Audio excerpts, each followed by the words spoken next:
Piliin mo yung taong kaya ka ring piliin kasi tandaan mo, lahat ng relasyon darating sa puntong mababawasan ang kilig, mawawala yung spark at minsan pati tawanan unti-unting nababawasan.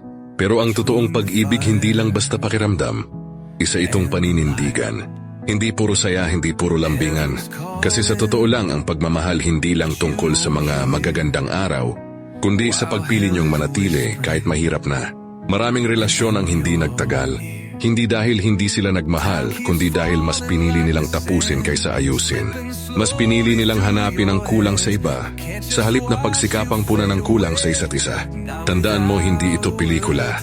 Hindi ito kwento ng Hollywood sa totoong buhay. Ang relasyon ay puno ng sakripisyo, tiwala, at paulit-ulit na pagpili sa isa't isa. Kaya kung gusto mong tumagal ang isang relasyon, piliin mo yung taong kayang tanggapin ang nakaraan mo. Yung handa kang mahalin sa kabila ng mga pagkukulang mo at hindi magsasawang piliin ka araw-araw. Dahil ang totoong pag-ibig yung kaya mong sabihing pipiliin kita paulit-ulit. Kahit mahirap, kahit masakit, kahit ilang beses pa akong masubok. Kasi sa huli ang pagmamahal ay sakripisyo at ang mga relasyong tumatagal. Hindi dahil sa tadhana, kundi dahil sa dalawang taong matapang na piniling lumaban at magpakatotoo.